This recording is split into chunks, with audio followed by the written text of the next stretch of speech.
Hello. इस video में हम चैप्टर 6 विद्युत धारा अर्थात करंट इलेक्ट्रिसिटी पे ही कंटिन्यू करेंगे। इस चैप्टर के पिछले वीडियोस में देखे होंगे हम लोगों ने चार्ज, कूलम्स लॉ और पोटेंशियल डिफरेंस, करंट, विद्युत धारा और इलेक्ट्रोमोटिव फोर्स, विद्युत वाहक बल, इन सब के बारे में चर्चा किया था, डिस्कशन किया था।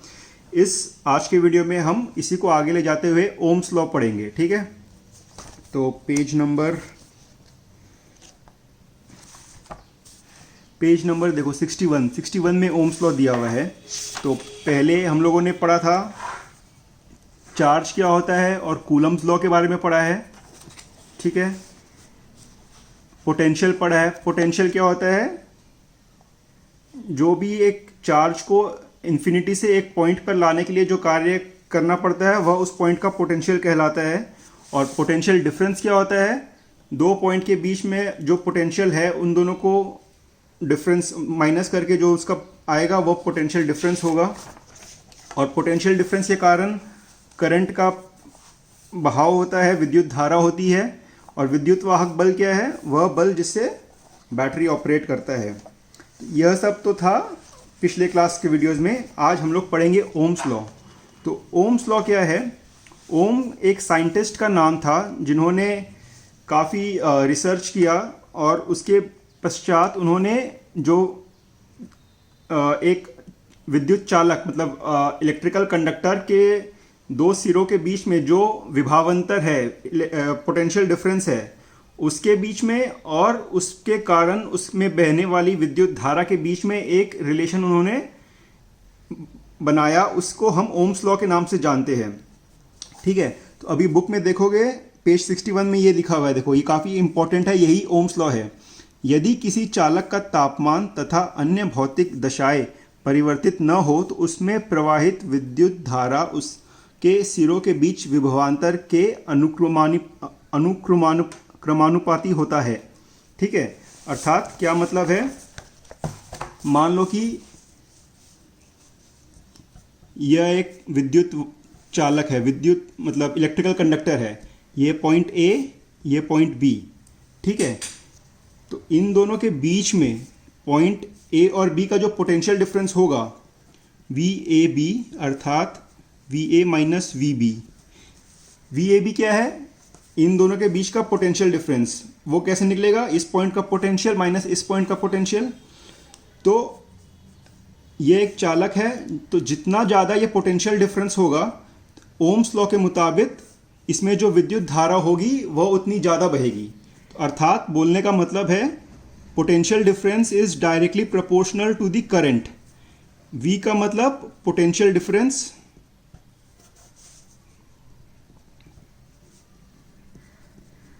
और आई का मतलब करंट। तो जितना ज़्यादा पोटेंशियल डिफरेंस होगा उतना उसमें करंट का बहाव होगा। अभी जब ये हटाते हैं, प्रोपोर्शनेट का साइन हटाएंगे तो V इक्वल्स टू आई और ये जो कांस्टेंट एक आता है R। तो R का अर्थात होता है रेजिस्टेंस मतलब प्रतिरोधक। तो यह जो तार है, ये जो चालक है, इसका एक प्रतिरोध होता है, एक रेजिस्टेंस होता है, वह कांस्टेंट होता है एक हर एक तार के लिए। मान लो कॉपर का एक तार का उसका एक होगा, एल्युमिनियम का जो तार है उसका अलग रेजिस्टेंस होगा, लेकिन उस एल्युमिनियम तार के लिए वह कांस्टेंट है, कॉपर तार के लिए वह कांस्टेंट है। तो वह तार एक बार होने के बाद जितना ज़्यादा पोटेंशियल डिफरेंस होगा उतना ही इसमें करंट बहेगा। तो मान लो अगर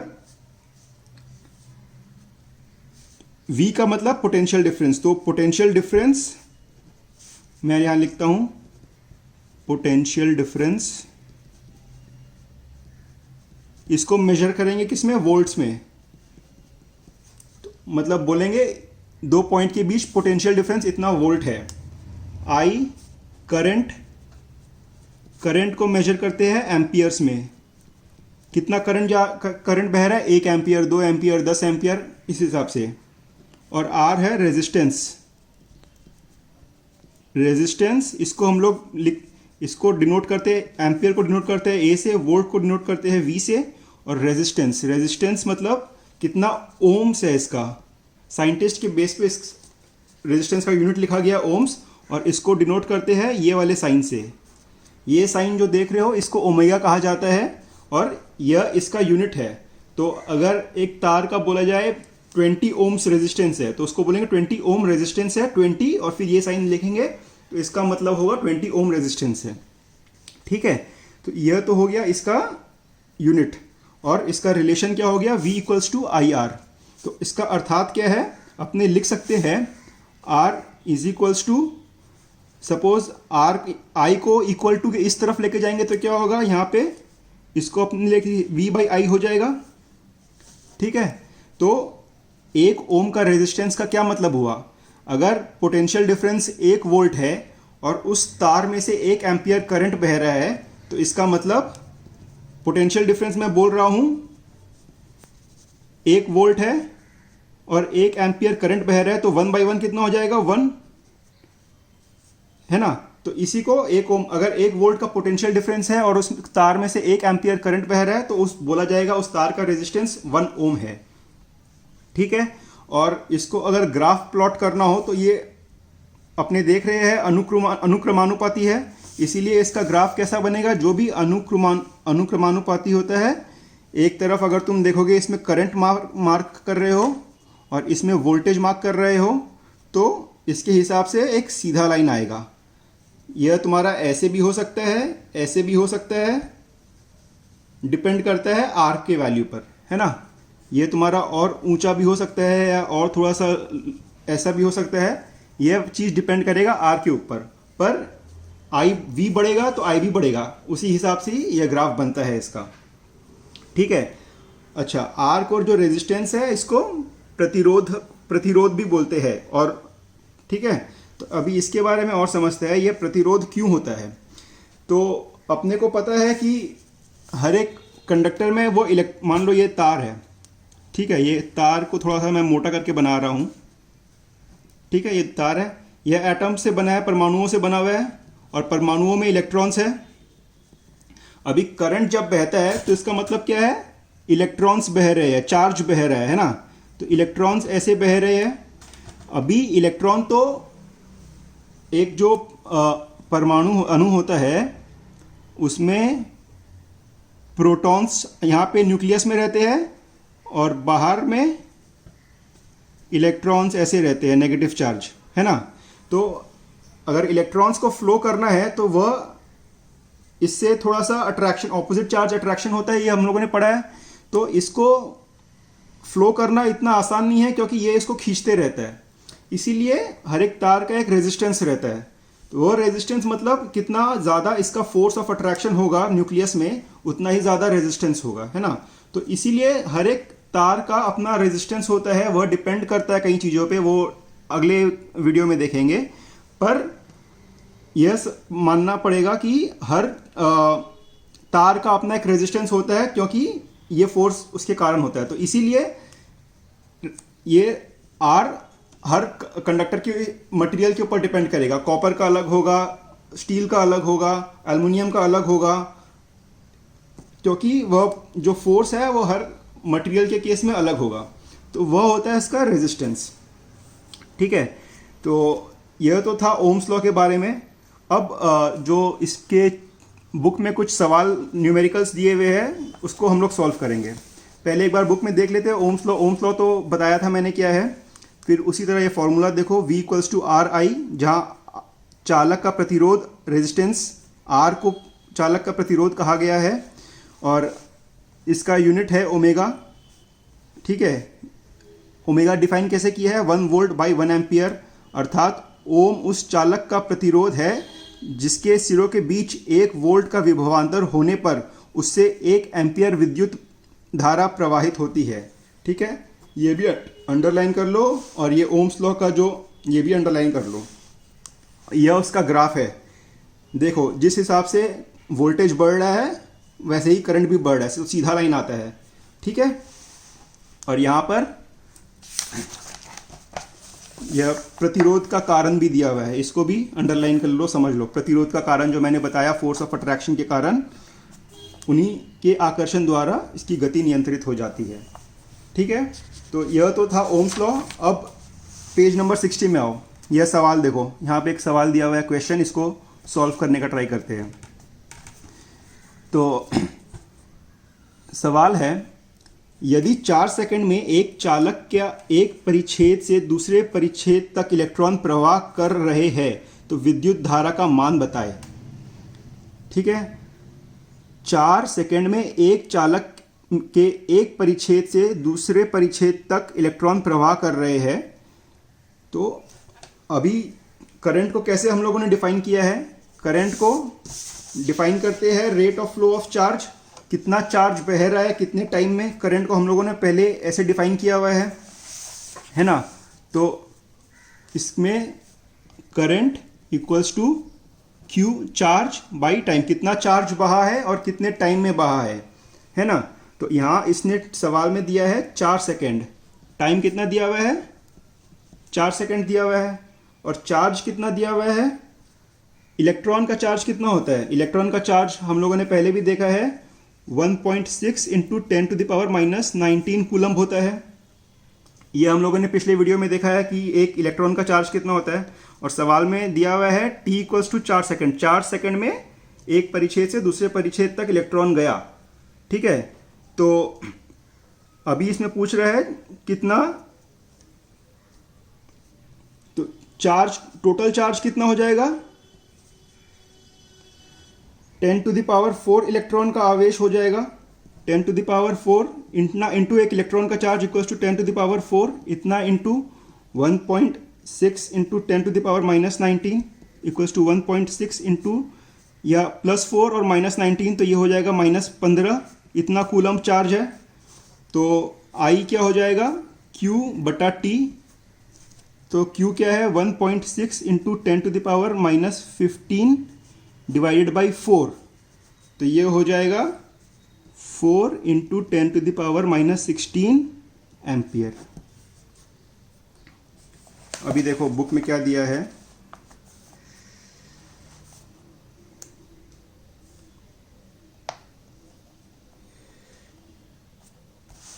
ये देखो, टाइम 4 सेकंड दिया है। 4 सेकंड में एक चालक के एक परिच्छेद से, ठीक है, और एक इलेक्ट्रॉन का आवेश वह ये दिया हुआ है। 10⁻⁴ इलेक्ट्रॉन का आवेश, कितना टोटल चार्ज कितना हो जाएगा? अगर इतने इलेक्ट्रॉन्स है तो टोटल चार्ज हो जाएगा नंबर ऑफ इलेक्ट्रॉन्स इंटू एक चार्ज का, एक इलेक्ट्रॉन का चार्ज, तो टोटल इतने चार्ज हो गए। तो धारा का माप क्या हो जाएगा? Q/T। तो इक्वल्स टू 0.4 इंटू 10⁻⁻15, अर्थात 4 इंटू 10⁻⁻16 भी लिख सकते हैं इसको। अच्छा, अभी दूसरा पार्ट देखो इस सवाल का। यदि एक चालक में 16 एम्पियर विद्युत धारा का प्रवाह हो रहा है तो उसमें प्रवाहित आवेश का मान कितना होगा? उसमें कितने इलेक्ट्रॉन होंगे, यह अपने को निकालना है। चालक में 16 एम्पियर करंट बह रहे हैं, है ना। 16 एम्पियर करंट बह रहे हैं तो उसमें आवेश का मान कितना होगा? ठीक है, तो इसमें अभी ये था पार्ट ए, पार्ट 1 था ये। अभी पार्ट 2 में दिया हुआ है करंट है 16 एम्पियर। 16 एम्पियर, तो 16 एम्पियर बह रहा है हर सेकंड। तो मतलब अगर एक सेकंड को देखा जाए तो I इक्वल टू Q/T। ठीक है, तो अभी I क्या है? 16 ampere equals to Q/T। T को अपने 1 सेकंड लिख रहे हैं, हर सेकंड में 16 एम्पियर बह रहा है। तो Q is equals to 16 into, ये इधर आएगा तो मल्टीप्लाई में आ जाएगा। तो इसी के लिए Q equal to 16 into 1 equals to 16 coulomb charge हो जाएगा। तो एक इलेक्ट्रॉन का चार्ज कितना है? एक इलेक्ट्रॉन का चार्ज है 1.6 इंटू 10⁻⁻19 कूलम। तो कितने, एक कूलम का चार्ज अगर इतना है तो कितने कूलम का चार्ज 16, कितने इलेक्ट्रॉन्स का चार्ज 16 कूलम होगा, है ना। तो मतलब एक इलेक्ट्रॉन में चार्ज इतना है तो कितने इलेक्ट्रॉन में चार्ज 16 कूलम होगा। तो नंबर ऑफ इलेक्ट्रॉन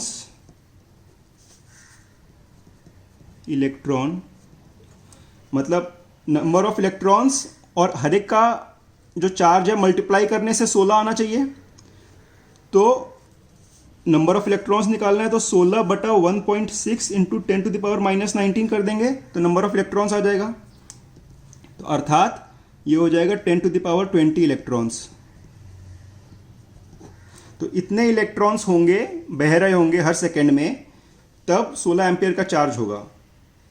ठीक है, तो ये हो गया यह सवाल का आंसर।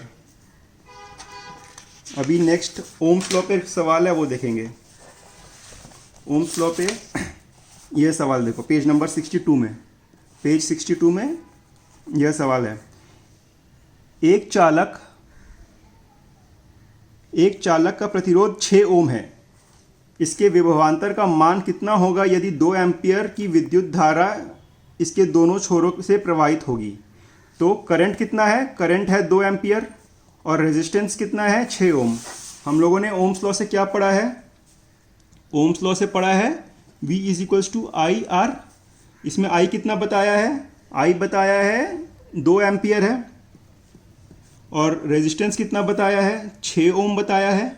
तो V equals to I into R, तो इज इक्वल्स टू 2 इंटू 6, तो इक्वल्स टू 12 वोल्ट आंसर होगा इसका।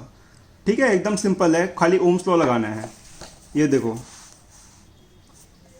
धारा 2 एम्पियर, प्रतिरोध 6 ओम, विभवांतर कितना होगा? I इंटू आर, तो 2 इंटू 6 इक्वल्स टू 12 ओम। अभी अगला सवाल, यदि किसी विद्युत बल्ब के फिलामेंट के प्रतिरोध मान लो कि यह एक बल्ब होता है, तो इसके अंदर देखते होगे ये तार है ना, ये तार जलता है तो रोशनी होती है, तो इस तार को फिलामेंट बोलते हैं, है ना, ये तार को फिलामेंट बोलते हैं। तो यहाँ पे बोला है फिलामेंट का प्रतिरोध, वो जो तार है उसका रेजिस्टेंस 1000 ओम है, तो यह बल्ब 220 वोल्ट इतना विभवांतर पोटेंशियल डिफरेंस स्रोत से कितने विद्युत धारा लेगा?